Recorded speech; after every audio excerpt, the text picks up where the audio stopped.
Okay, so welcome everybody. So we're starting up again.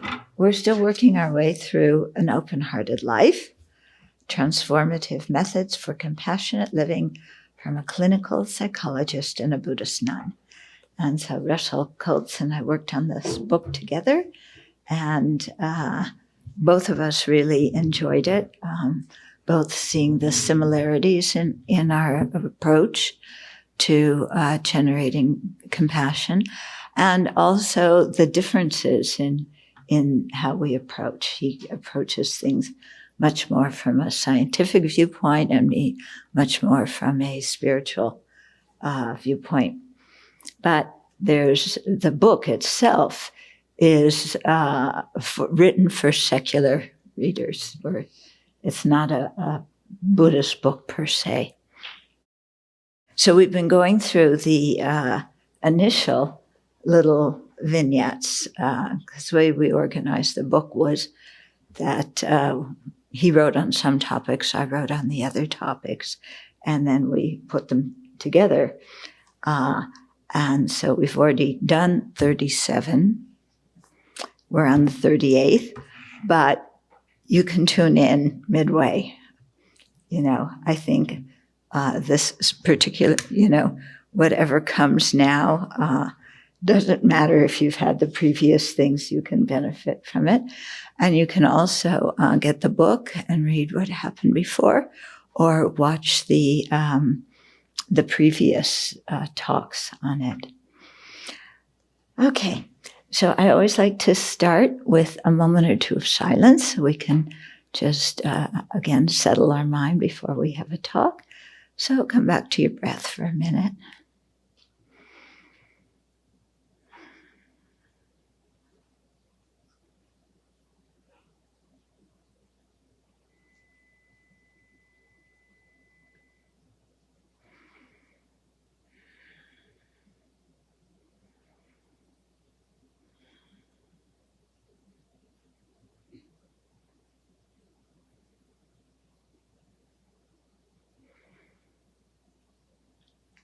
And then let's generate our motivation for sharing the teachings on compassion by generating some compassion now, really thinking that all other living beings are in the same predicament we are in.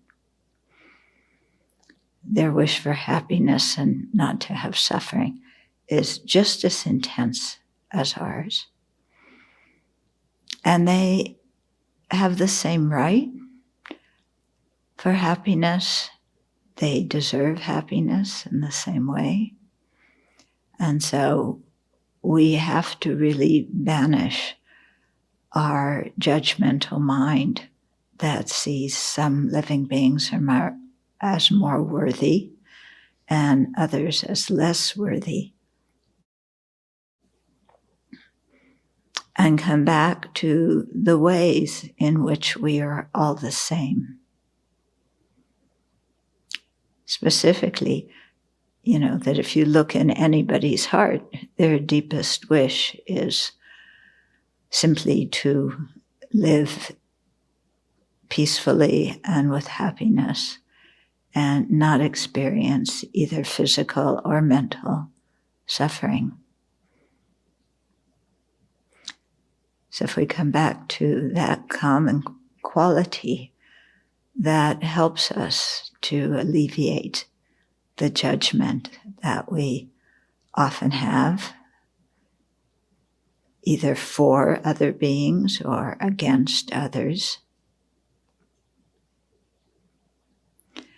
And then on that basis, and seeing that we are equal with them too, then we have love wishing them to have happiness, compassion wishing all of us to be free of suffering.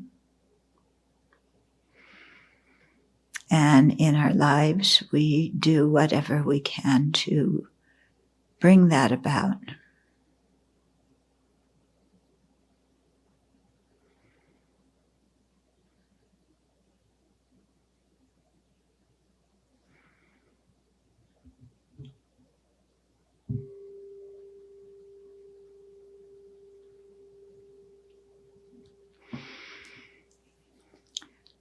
Okay, so this chapter 38, is entitled Reaching Out with Compassion.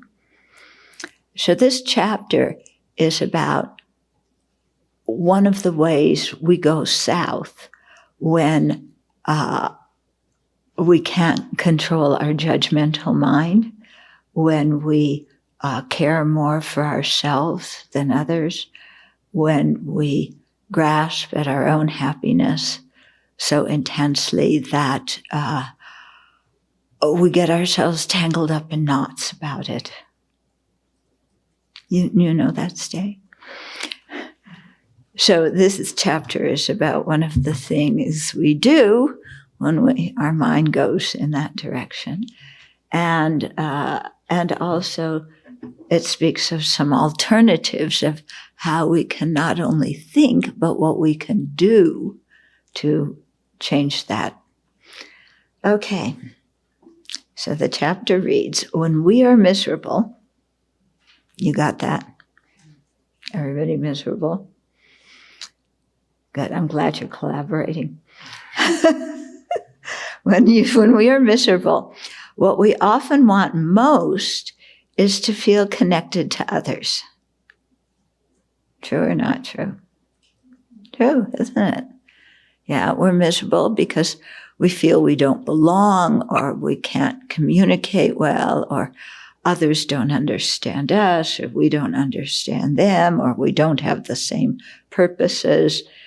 You know, so much of our suffering is along that line. And so we really want to feel connected to others. Even if we're physically sick, you know, we want to feel connected to others because somehow we feel better when we know that other people are around and care for us.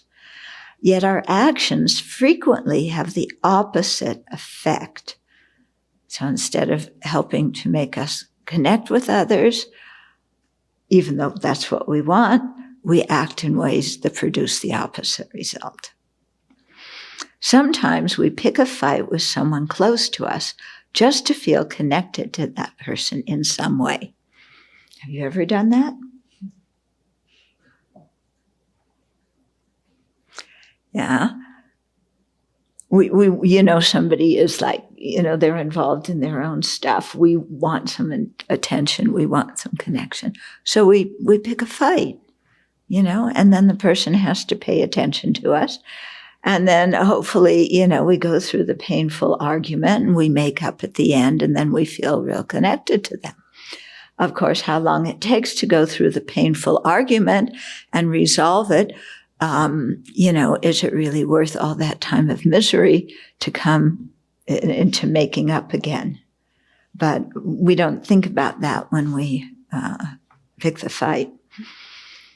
Okay, other times we throw ourselves a pity party, replete with lead balloons and a soundtrack playing, poor me, poor me, poor me, poor me, set on a loop so that it becomes the background music that permeates all other thoughts, if not the major sound in our head. You ever had that? Yeah. We say to ourselves, if only someone would notice how miserable and lonely I am and show me a little compassion. And then we complain that we live in such a cold, cruel world with so many insensitive people. They don't see how unhappy I am, how suffering I am, the difficult predicament I'm in, and how I don't know how to solve my problem. Yet, when a friend comes up and gently says, "What's wrong? You look unhappy," we turn away from them with a sniff and say, "Nothing. Nothing's wrong. I'm fine." Having been pushed away, our friend leaves and we mourn to ourselves, I knew it all along. No one cares about me. We set ourselves up, don't we? Or it may be our pity party is tinged with anger. And we slam a few doors so that the insensitive people around us will notice that we're unhappy. Wham! Bang! Stomp! Bad expression on the face. Yeah. Complain, criticize. Maybe then they'll understand I'm happy. I'm unhappy. But then when they come and kindly ask, what's wrong? Are you angry? We shout, I'm not angry. Why are you always accusing me of being angry? Why are you always accusing me of having a problem? It's your problem anyway. Just leave me alone. Mind your own business. Put off by our outburst, they do as we've instructed. Then, when we return to our pity party, we return to our pity party saying, it's always the same. They just don't understand me. Do you see how our very actions and behavior bring the opposite result?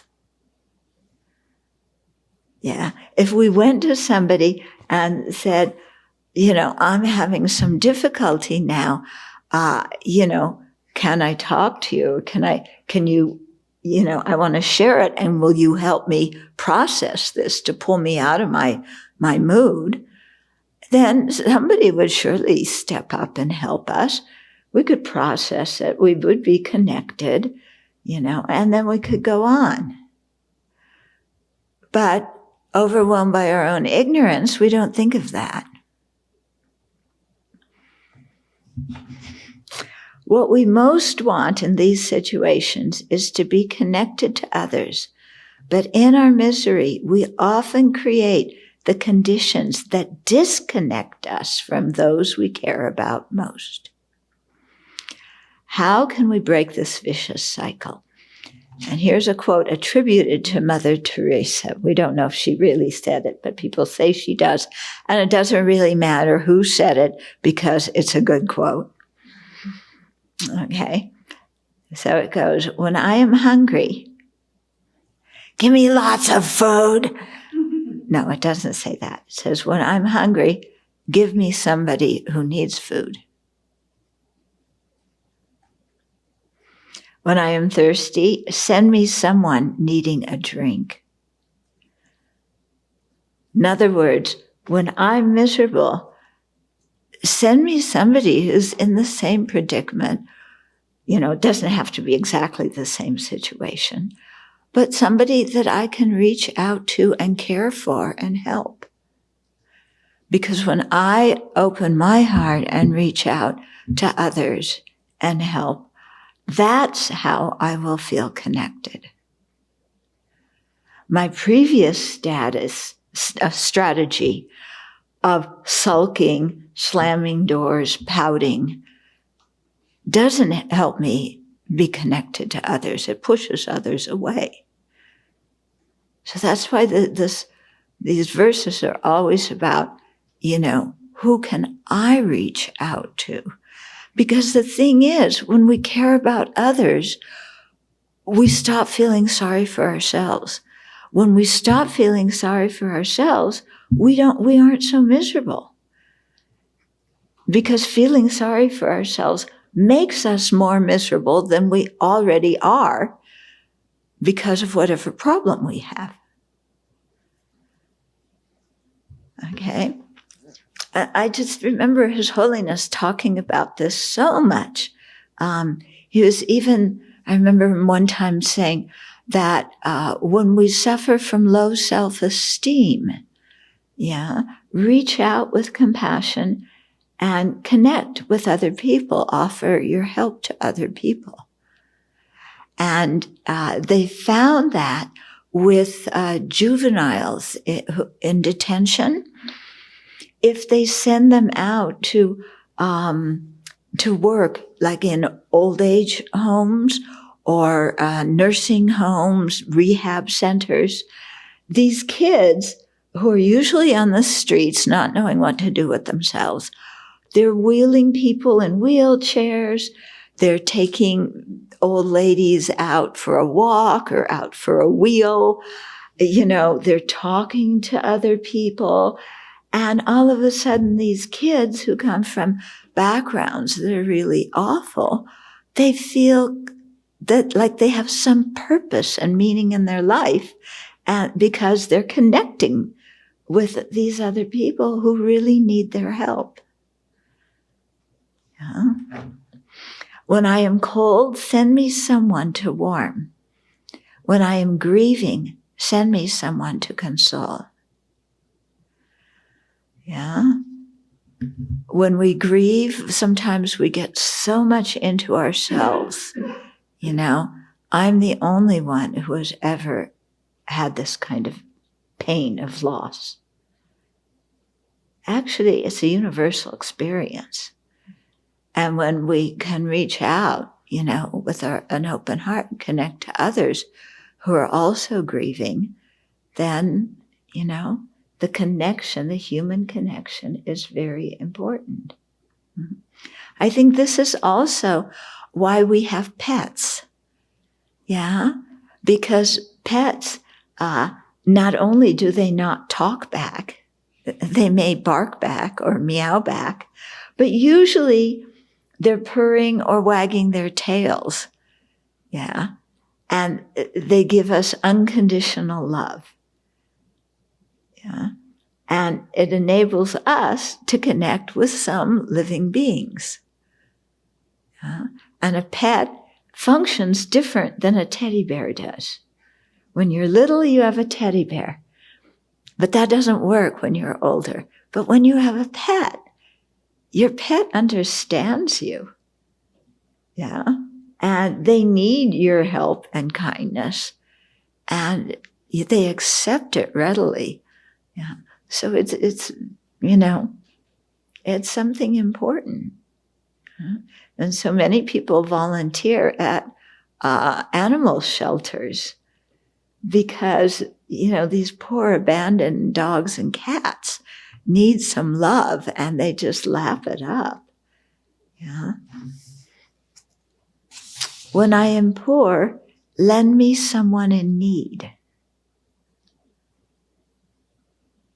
When I have no time, give me someone I can help a little while.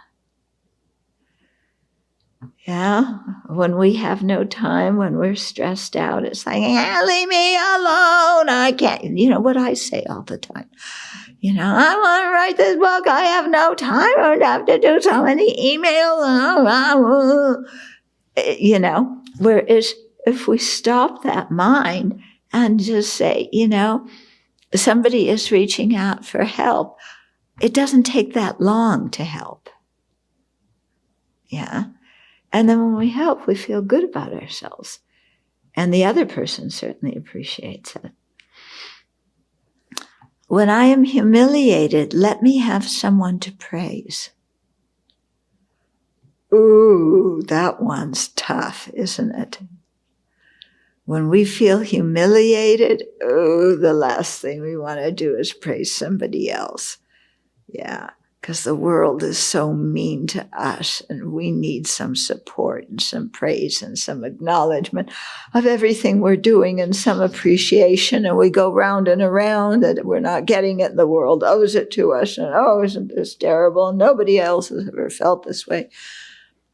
Whereas if we cut it and look around and see who else needs some encouragement.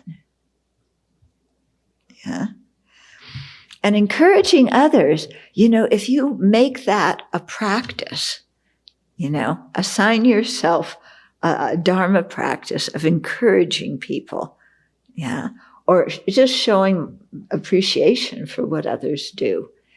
It's such a good way to pull us out of our feelings of humiliation or inferiority or inability to connect or whatever. Yeah.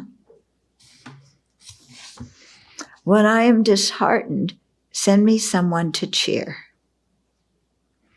When I need understanding, give me someone who needs mine. Yeah, so open our eyes around to the people around us who needs understanding right now.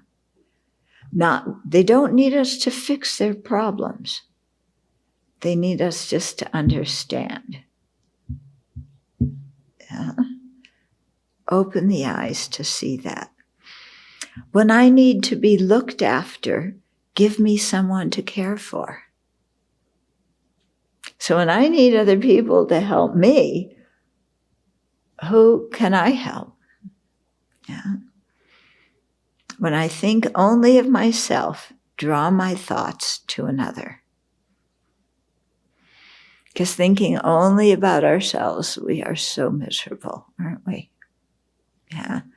When we think about our own problems, we see no way to fix them, no way to handle them. Every alternative, every option we think of is doomed to failure in our own mind. And our mind gets narrower and narrower and narrower, so that even if other people give suggestions to us about what to do, our first response is that won't work.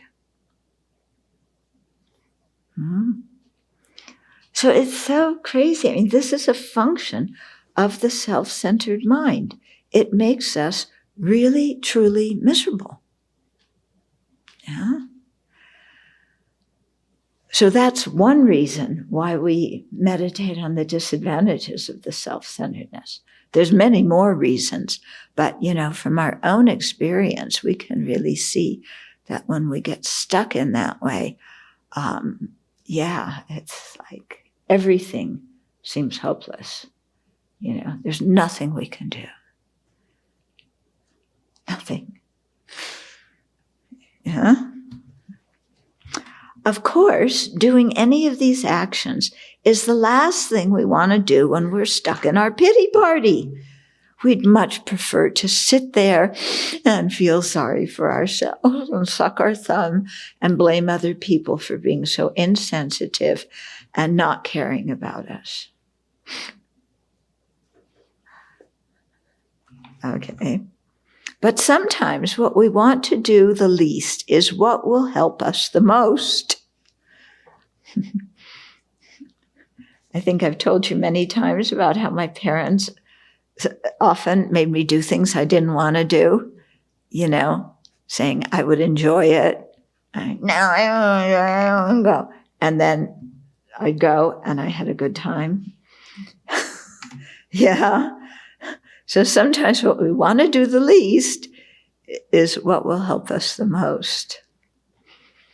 Opening our hearts to empathize with and care about others frees us from the pain of self-centeredness.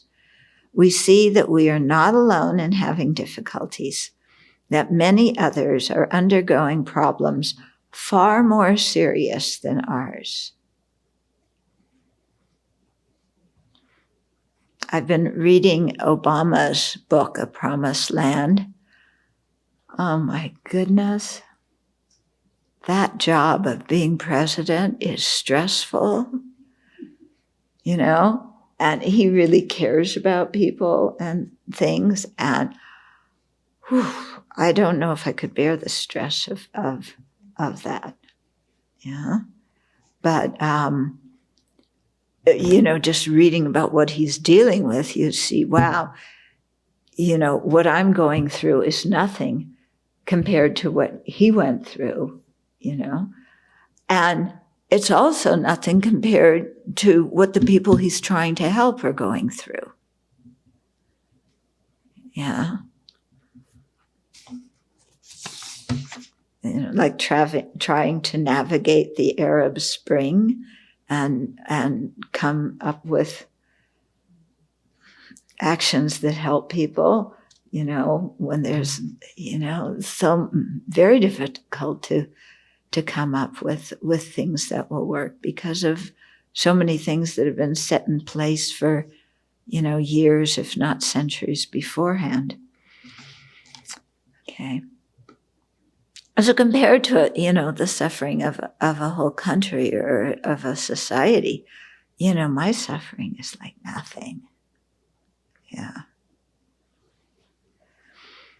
We stop being self-absorbed and feel connected to others through the fact of our common humanity and the universal wish to be safe, happy, and free from fear and suffering. Sometimes when I go to bed, my dedication, I also think of, people in war-torn areas and areas of drought and poverty and destruction and so on, and think of, like living in a refugee tent for generations, not just for a few years, but some families have been in refugees' tents for generations.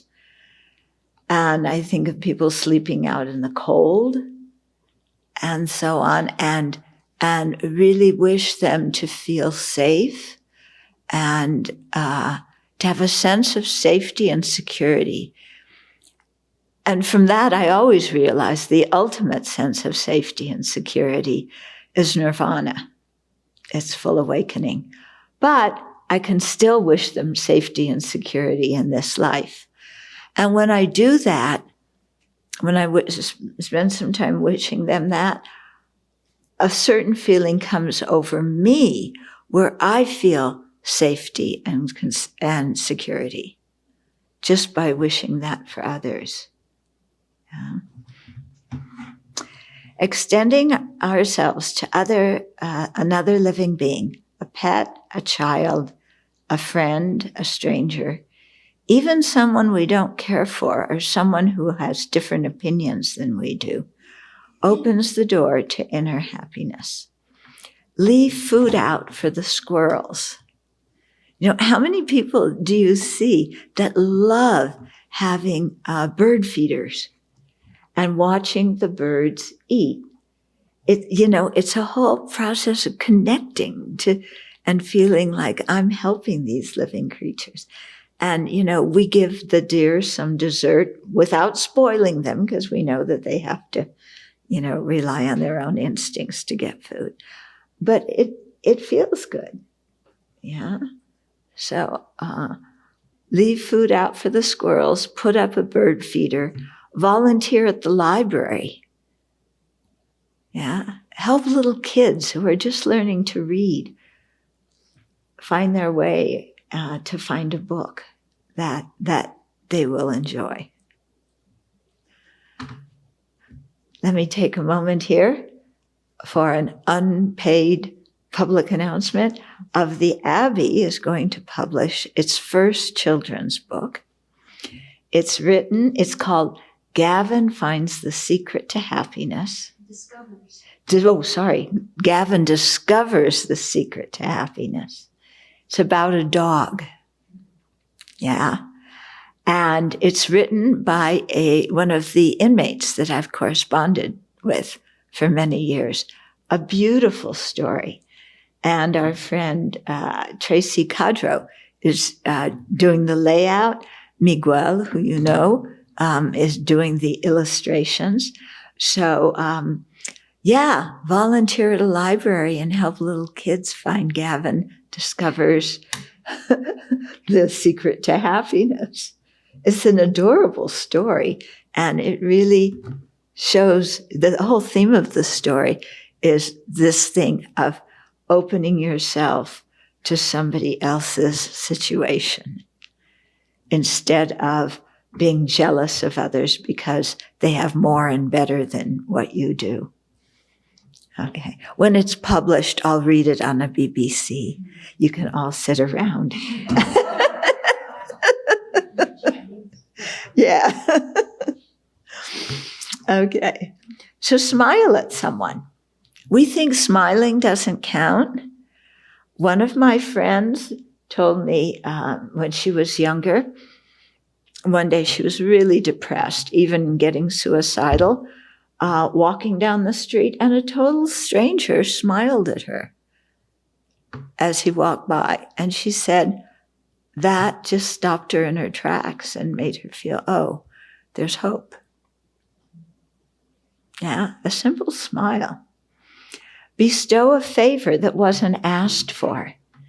You're in the market and somebody's kid is shrieking. Yeah, go over, distract the kid. Help the mom or maybe the dad who needs help at that time. Sometimes the kids are so shocked when a stranger comes over that they shut up automatically. Have you seen that? Yeah. Okay, bestow a favor that wasn't asked for. Praise someone for work well done. Yeah, one time I gave a class I was teaching, I gave them the assignment that week to praise one of their colleagues that they didn't particularly like. And one guy in the group had been constantly complaining about one colleague. And so I told him, this colleague especially, you find something nice to say about him. One time every day, you find something nice to say to him. And he looked at me like I was crazy. And he said, there's nothing nice I can say. I said, try. So he came back the next week and he said, I tried. And the first time I kind of lied. But the guy responded and he smiled after that.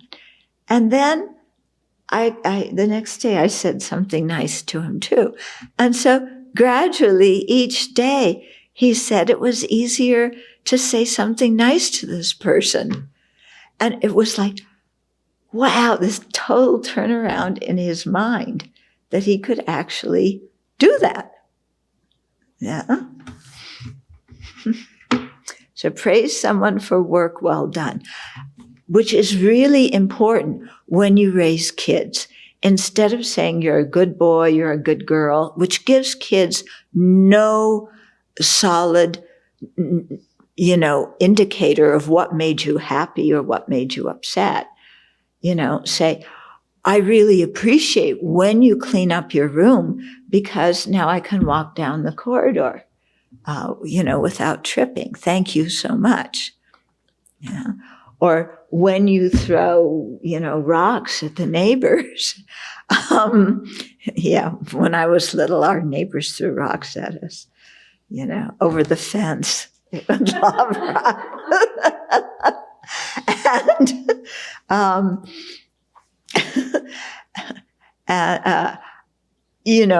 So you find something, nice to say about that person or some way to connect with them. Yeah. Some way to point out something that they do well. Okay. Point out someone's good qualities when they need a boost. So all these practices, the basic thing underlying them is it makes us look at other people's experiences. And that in and of itself pulls us out of this tremendous weight of whatever we're stressed out and worried or fearful about. It's just the process of, oh, there's not just me. There's look, what's going on. Yeah. Okay. In other words, do something that pulls you outside of yourself, that helps you see that there are billions of living beings who, like you, want to connect to others with compassion. All of us feel better when we experience kindness, empathy, and good wishes for others. Yeah, so when you go into a situation where you don't know anybody, think that there's probably other people there too who don't know anybody. And go talk to them. Yeah. So, just whatever we're feeling, look around us, what other people are going through. It may be helpful to give yourself a homework assignment. Every day I'm going to make at least one small effort to connect with someone with compassion. I'm going to do one tiny action without expecting anything back from anyone, while quietly and by myself taking delight in giving. So that the action of reaching out to somebody is the reward for doing the action, no matter how the other person responds. Okay. Then, even if you don't feel like doing it, do it anyway. Yeah. This is the thing is sometimes I don't want to feel like doing it. I just want to stay in my room. Make yourself do something. Yeah. I can't make myself do anything. We only say that in situations where we're not getting paid money. When we're at work and we don't feel like doing something and our boss wants something done, we do it even we don't feel like doing it, don't we? You get up in the morning, you don't feel like going to work, you get up and go to work. Yeah, because you're getting paid to do that. At home, yeah, or here, someone needs your help early in the morning. You don't feel like getting up. You don't get up. Even you get up, they need help. I don't feel like it. I have something else to do. Yeah? But when there's money, we get up and we will make ourselves do something we don't feel like doing. Isn't that amazing? Yeah? I was going to say, just to get a few pieces of paper, but we don't even get pieces of paper. We just get squiggles in our bank account. Yeah. It's true, isn't it? Okay, so here's a reflection to do. Get creative. Okay.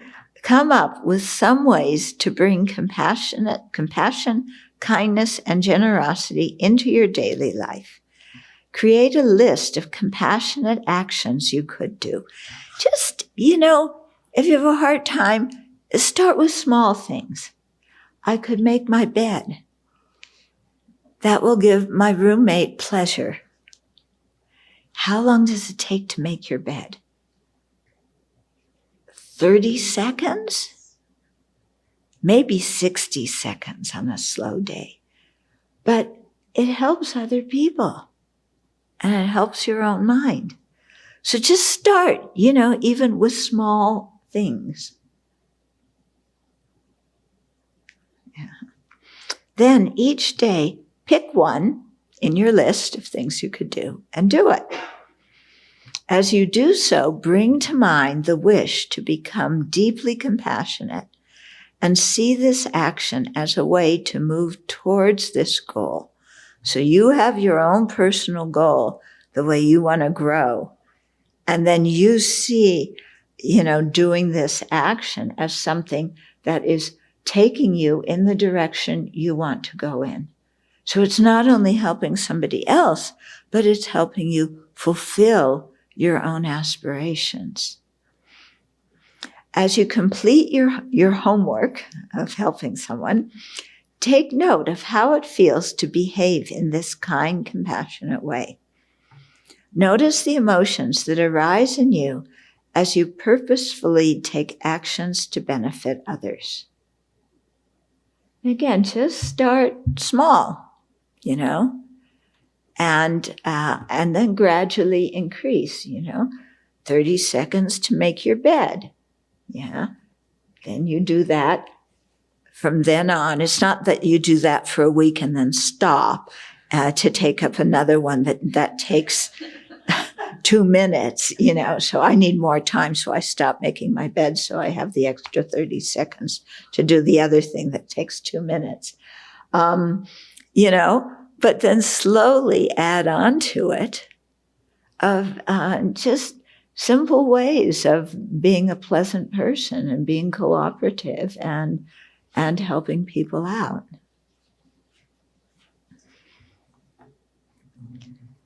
Okay, so that's chapter 38.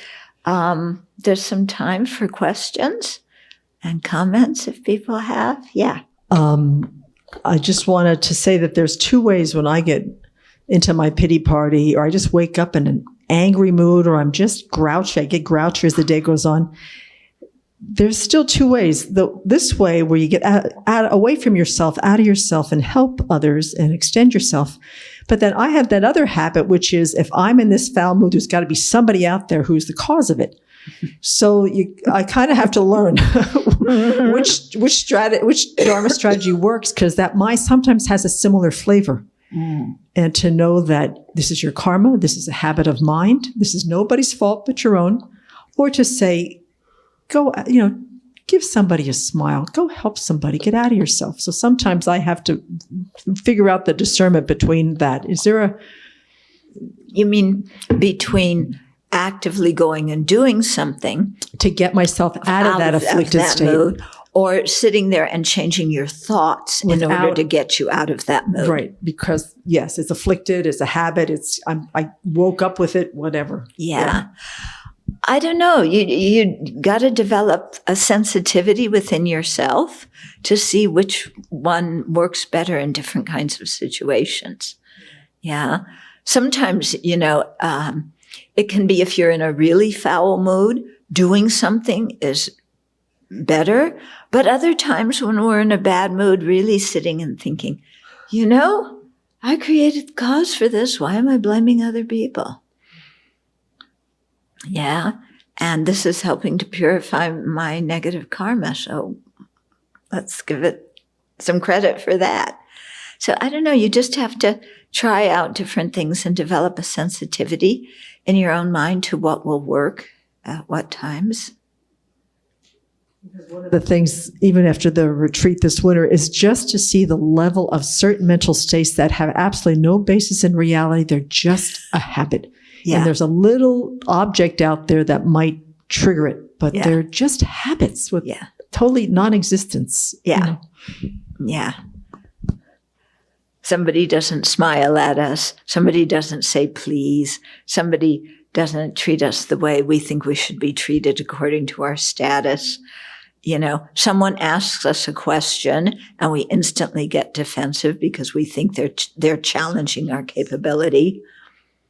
And they aren't, they're just asking a question, but like, why are you asking me that question? I'm not responsible for that. I already have so much on my plate. You go do it.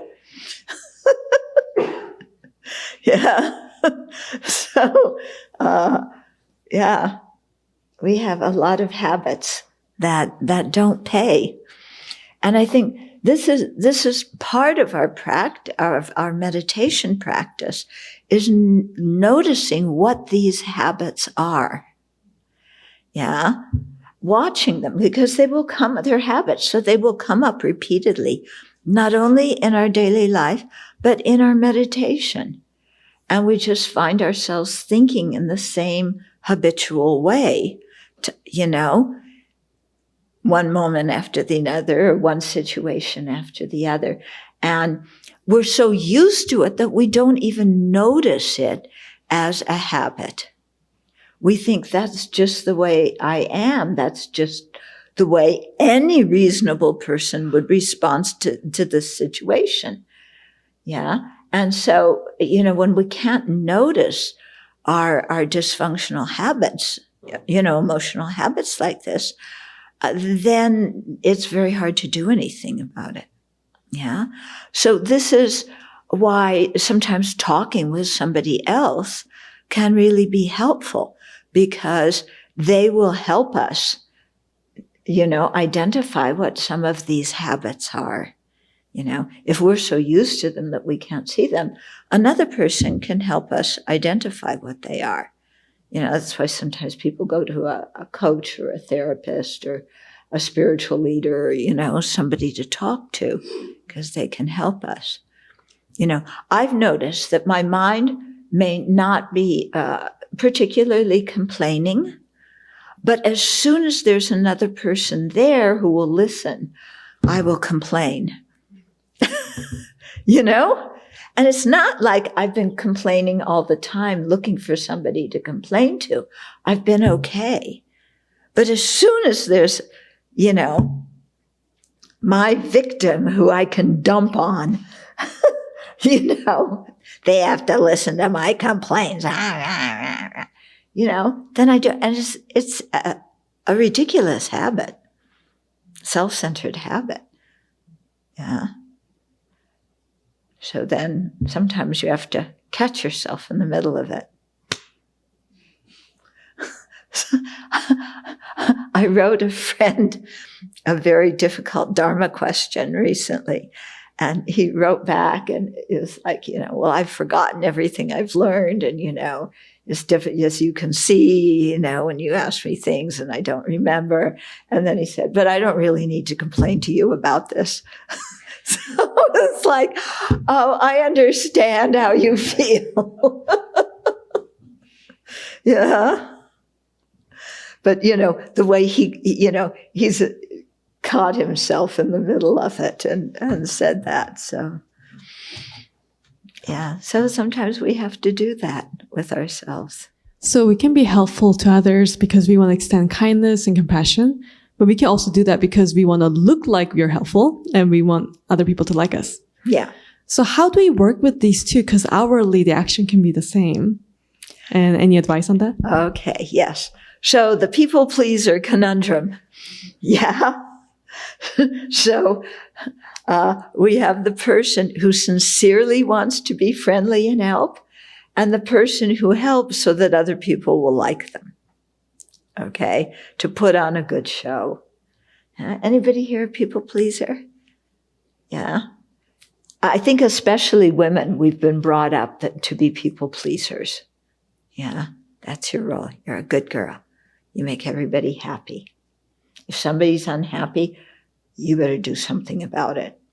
Yeah, because somehow it's your fault. Ridiculous way of thinking. One of these ridiculous mental habits, isn't it? So how do you tell the difference? You look at what's going on inside of you. What is your motivation, really? Is it like a feeling of insecurity and I've got to work the situation so that I earn some brownie points and people like me? There's a certain feeling in your mind and a certain thought process when that's going on. Or is it, oh, I really want to help this person.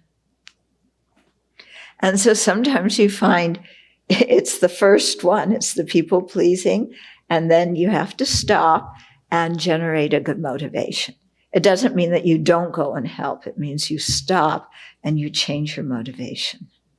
I like this prayer very much so, and find truth in it, like giving something when you miss something. Mm-hmm. And I just recently read a beautiful story by a woman. She works at the Province Hospital, Heart Hospital in Spokane.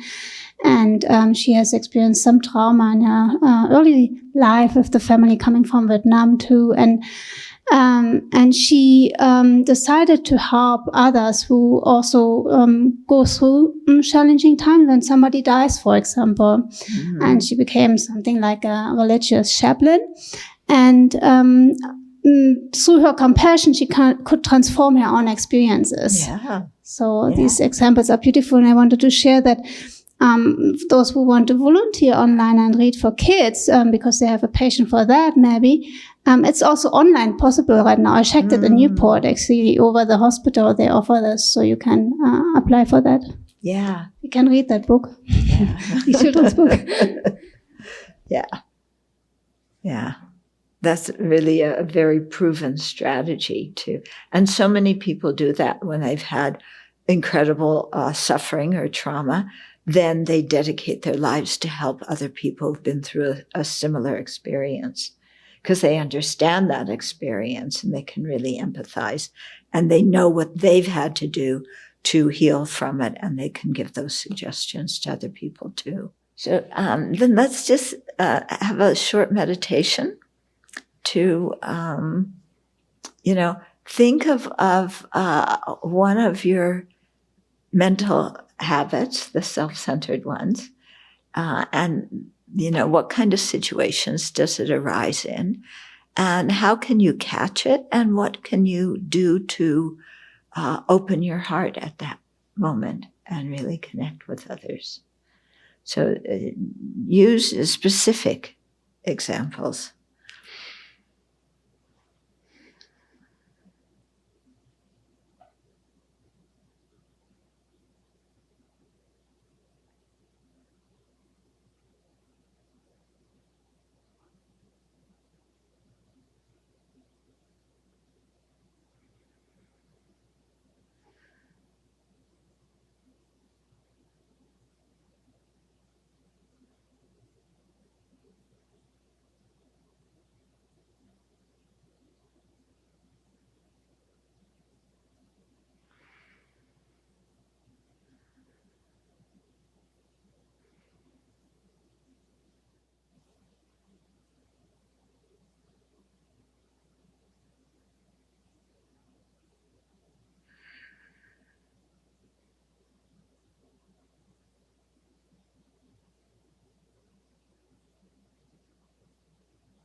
So let's dedicate.